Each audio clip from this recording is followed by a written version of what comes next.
Adriana Hutto, qui a 7 ans, tombe dans la piscine et se noie. Le frère d'Adriana, AJ, va livrer un témoignage bien pire que l'accident. Notre histoire prend place aujourd'hui à Esto, dans un état chaud, la Floride. La petite famille est composée d'Adriana, 7 ans, et d'AJ, 6 ans. Amanda s'en occupe donc du mieux possible, seule. Elle a d'ailleurs vécu un drame il y a 10 ans puisque son petit garçon, Alex, qui n'était encore qu'un bébé, est décédé de manière prématurée. Le mercredi 8 août 2007 est une journée chargée pour Amanda. Elle est rentrée sur les coups de 6-7 heures. Amanda va donc préparer le petit déjeuner pour tout le monde, elle s'occupe de ses enfants et enfin fait une petite sieste qui dit milieu août en Floride dit température élevée. C'est donc tout naturellement que les enfants vont demander à leur mère s'ils peuvent aller se baigner dans la piscine. Amanda et AJ partent donc jouer dehors, ce qui donne un peu de répit à leur mère. Il est alors aux alentours de 15h30 et le drame qui dans quelques heures va faire la une des journaux américains se joue. Quelques minutes après s'être allongée, Amanda entend AJ arriver en courant.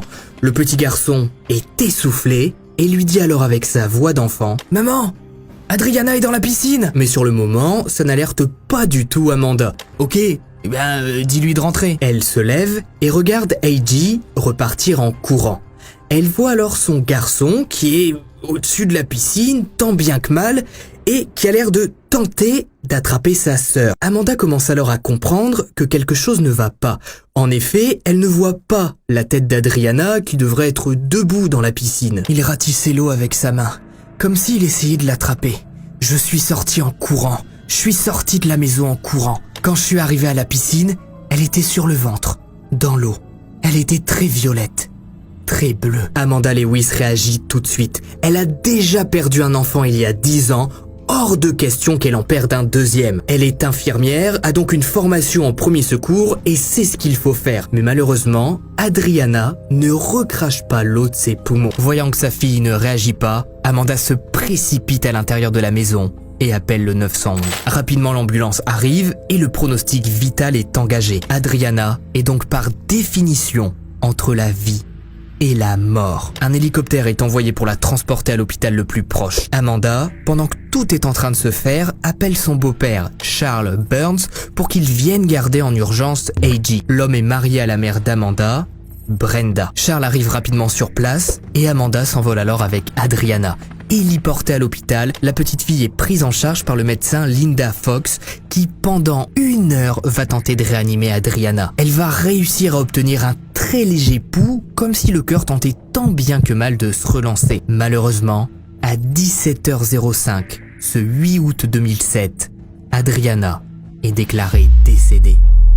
Lorsqu'Amanda apprend la nouvelle, elle reste sans émotion, ne pleure pas, ne se jette pas à terre. Elle s'approche simplement de sa fille, l'embrasse, se retourne et en partant demande au médecin où est le distributeur automatique. Amanda Lewis est interrogée par un agent qui note ses dires. Elle répète bien sûr que tout ça n'est qu'un malheureux accident domestique. Le lieutenant Michael Riley, qui travaille au bureau du shérif et est l'un des premiers sur les lieux, déclare dans son rapport, je cite, qu'aucun indicateur d'acte criminel n'a été découvert. C'était juste un enfant qui jouait dans la piscine et qui s'est noyé. Aucune enquête n'est réalisée sur le moment. De toute façon, que voulez-vous faire? D'après les statistiques que j'ai pu trouver, il y aurait environ 3960 noyades mortelles par an aux États-Unis, ce qui nous donne donc un chiffre de 11 décès par jour. Ce genre d'accident est tellement commun qu'il ne mène quasiment jamais à une enquête, sauf lorsqu'un témoin se manifeste en disant que la noyade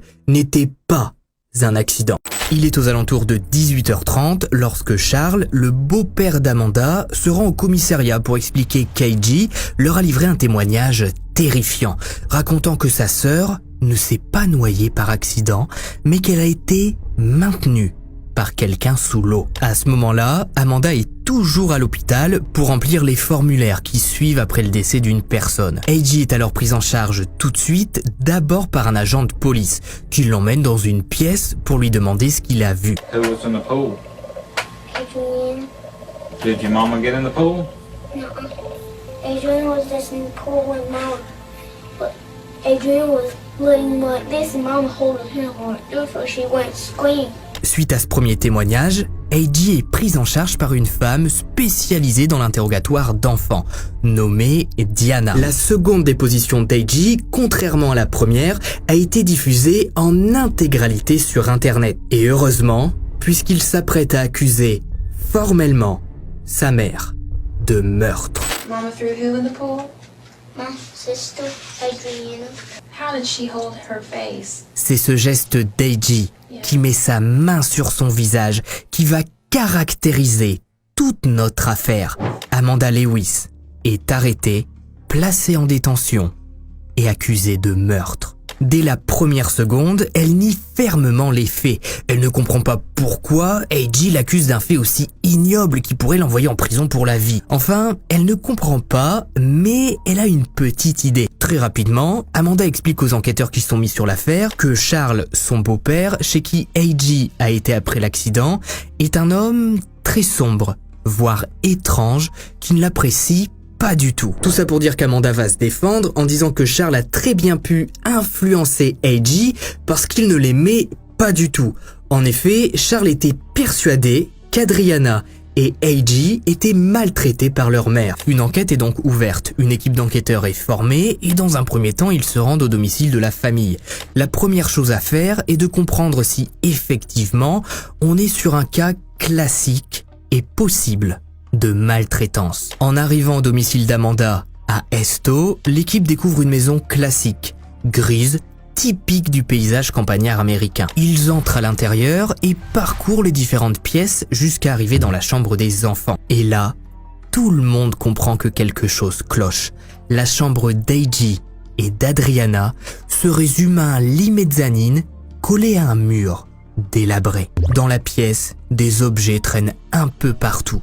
Deux choses choquent les enquêteurs. La première est qu'il y a une forte odeur d'urine dans la pièce, comme si un enfant faisait régulièrement dans son lit et que les draps n'étaient pas changés. La seconde chose qui choque, et vous l'avez peut-être remarqué, c'est qu'il n'y a aucun jouet nulle part. Amanda déclarera plus tard que si les agents de police n'ont pas trouvé de jouets, c'est simplement parce qu'ils étaient cachés dans le garage pour punir les enfants qui n'avaient pas rangé leur chambre. Sauf que le jour de la perquisition, le garage a bien été fouillé et il existe une photo de l'intérieur de ce garage montrant qu'aucun jouet d'enfant n'est confisqué à l'intérieur. Les proches d'Amanda vont dévoiler au cours de l'enquête qu'Adriana souffrait d'hyperactivité qui se traduisait par un déficit de l'attention et qu'elle avait tendance à faire dans son lit au cours de la nuit. Est-ce que l'on serait sur un cas typique de maltraitance d'enfants? Les collègues d'Amanda sont interrogés et certains n'hésitent pas à dire que la mère de famille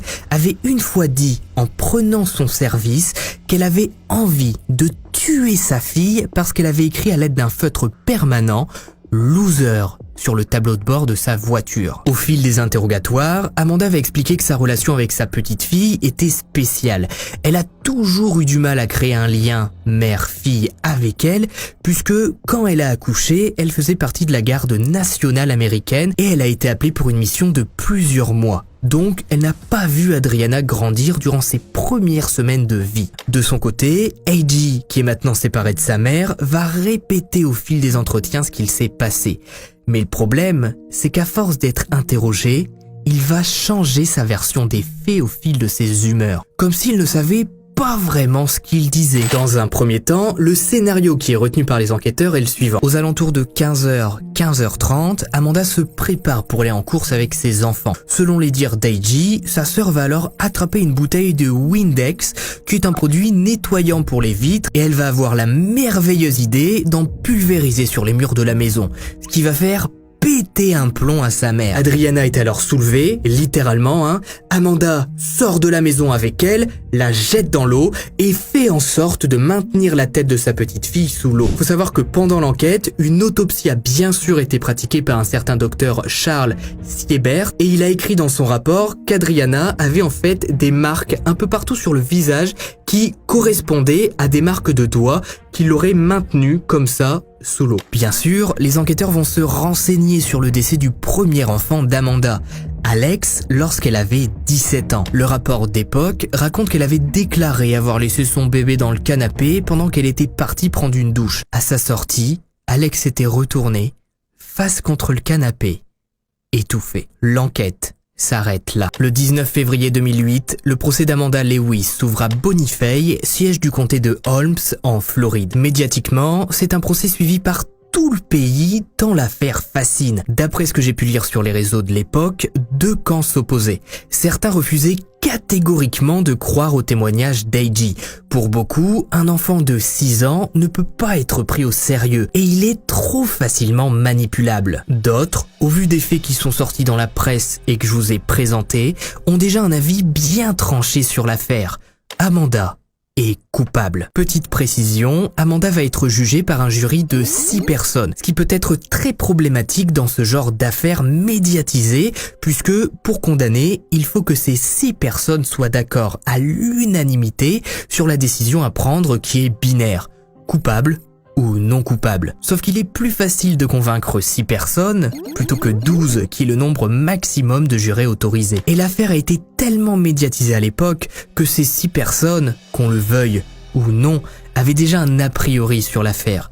Moins il y a de jurés, moins il y a de débats possibles. Pourtant, dès le début du procès, il va y avoir un certain malaise dans le camp de l'accusation. A.J. arrive, prend place, répond aux différentes questions, il se présente rapidement, explique sa situation et se détend doucement. Le souci, c'est qu'A.J., qui est donc appelé à témoigner dans son beau costume d'enfant, ne va pas reconnaître sa mère, qui est pourtant assise au premier rang, à quelques mètres de lui.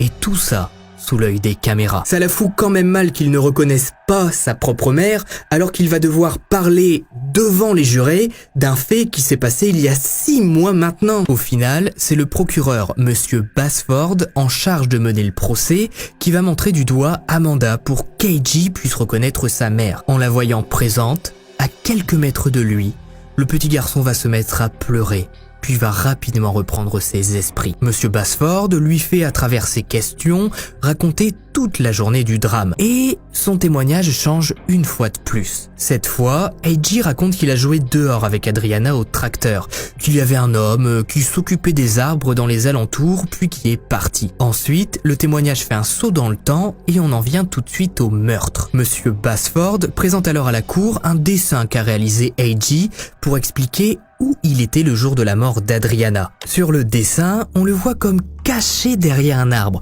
pendant que sa mère est dessinée proche de la piscine avec sa sœur dans l'eau. Le souci, c'est que la minute suivante, Monsieur Basford refait le dessin et demande à A.J. de se situer en lui précisant bien que le rond noir qu'il vient de faire représente l'arbre. Cette fois, A.J. se situe dans l'angle de la maison. Pire encore, quand le procureur lui demande comment est-ce qu'il a pu voir sa sœur dans la piscine, A.J. ne s'en souvient pas. Quand on lui demande ce que sa mère a fait lorsqu'Adriana est tombée dans la piscine, il dit cette fois qu'il ne sait pas. Il affirme même que tout ça il l'a dit à l'officier de police qui l'a interrogé. On le voit sur les vidéos. Le passage d'A.J. au procès de sa propre mère dure 50 minutes, quasiment 1 heure pendant laquelle il est bombardé de questions. On le voit clairement qu'au bout d'un certain moment, il en a marre.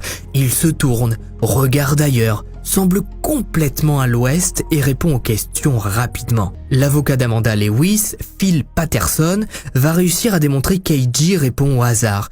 Il lui fait dire n'importe quoi, lui pose des questions pourtant assez précises, mais A.J. s'en mêle. Une théorie assez intéressante s'appuie sur le fait que vu qu'Adriana avait un trouble du comportement, elle était beaucoup plus sujette aux crises d'épilepsie. Selon des rapports médicaux, les enfants souffrant d'hyperactivité auraient 13 à 53% de chances en plus de faire des crises d'épilepsie. Vous voyez sûrement où je veux en venir. Lorsque j'ai regardé le procès, je me suis rendu compte que très régulièrement, un chariot rouge était mentionné par A.J. Il expliquait qu'Adriana regardait l'eau depuis ce chariot ou que lui montait également dessus. Et si Adriana, par un quelconque dérapage, était tombée à l'eau? Avec la chaleur et le choc thermique, son cerveau s'emballe. Adriana panique. La crise d'épilepsie débute. A.J. qui joue dehors voit alors sa sœur tomber dans la piscine. Il se passe un laps de temps, il la voit se débattre, faire des grands gestes, puis il décide d'aller prévenir sa mère. Lorsqu'Amanda arrive près de la piscine, il est trop tard. Adriana est noyée. Elle est inconsciente. Et là, le drame se joue. A.G. voit alors sa mère tenter d'attraper sa sœur par le visage d'un peu partout, la soulever, comme vous l'avez vu un petit peu, la piscine est quand même vachement profonde, donc on peut facilement imaginer qu'Amanda ait eu du mal à sortir sa fille de 7 ans. A.G. interprète alors tout ce qu'il voit, puis peut-être un petit peu aidé par le mari de sa grand-mère, va se forger un scénario dans sa tête. Je vais un peu vite mais c'est normal puisque le procès d'Amanda Lewis dure que quelques jours, 4 exactement, donc vous imaginez bien que c'est très court pour présenter toutes les théories possibles. Le 23 février 2008, tous les témoins sont passés. La mère d'Amanda raconte d'ailleurs à contre-cœur comment A.G. leur a parlé du fait qu'Adriana avait été trempée par maman. Avant le procès, Amanda a d'ailleurs refusé de signer un plaidoyer de culpabilité en échange d'une peine de 10 ans de prison en 10 ans. Je n'ai pas accepté ce plaidoyer. Je ne vais pas admettre quelque chose que je n'ai pas fait. Le fait de proposer un plaidoyer en échange d'une peine réduite à Amanda prouve que le procureur de l'État de Floride n'était, sur ce procès, pas du tout sûr de son coup. Le jury va mettre 2 heures pour décider de son sort. We, the jury, find as follows as to the defendant, Amanda Elaine Lewis, as to count 1 in this case. The defendant is guilty as charged of first-degree felony murder. Amanda Lewis est reconnue coupable de meurtre au premier degré, ce qui signifie que ce n'était pas un accident et qu'elle avait l'intention de donner la mort. Elle risque donc la peine de mort. Quelques jours plus tard, elle est de retour au tribunal pour sa sentence. Amanda échappe à la peine de mort, mais est condamnée à une peine de prison à vie. A.G. est donc placée dans une famille d'accueil. Quand il n'y a pas de preuves scientifiques, il est intéressant de comprendre comment on en est arrivé jusque-là. Eh bien, quand on fouille un peu, on découvre 2-3 choses assez intrigantes, qui ne prouvent peut-être pas l'innocence totale d'Amanda Lewis, mais qui se font quand même poser des questions. Lorsque l'on fouille un petit peu dans les rapports de l'affaire, on se rend compte qu'A.G., même avant le procès pendant lequel il raconte un peu tout et n'importe quoi, a changé pas moins de 13 fois sa version des faits. Faut savoir qu'A.G. a été vu par le docteur Stephen Ceci, un expert en témoignage d'enfants, qui a décrit le garçon de 6 ans comme ayant un retard de développement. Pour lui, A.G. a le comportement et le mental d'un enfant de 4 ans. Sa description et perception des faits sont, selon le docteur, insuffisantes pour mener un procès. Qui aurait pu mener A.G. vers ce scénario morbide? Selon plusieurs membres de la famille d'Amanda, ce serait Charles Burns. La propre mère d'Amanda a d'ailleurs demandé le divorce après le procès de sa fille, en expliquant que si un jour elle apprenait que Charles avait manipulé A.G. pour lui faire dire que sa mère avait noyé sa petite sœur, ça ne l'étonnerait pas, puisque je cite ses propres mots, il n'aimait vraiment pas Amanda. Certains d'entre vous vont donc sûrement me dire « Mais Max Keyes, le médecin légiste lui-même a dit qu'Adriana avait les marques de doigts sur son visage. » C'est un petit peu plus complexe que ça. Tout d'abord, pour vous présenter Charles Siebert, le médecin légiste qui a autopsié Adriana, il a été par la suite licencié à cause d'autopsies complètement bâclées, au point qu'il a fallu la repratiquer dans certains cas concernés. Charles a d'ailleurs tellement été grillé dans l'état de Floride qu'il a dû déménager pour retrouver du travail. On sait qu'un corps, après son décès, a tendance à marquer beaucoup plus vite qu'une personne vivante.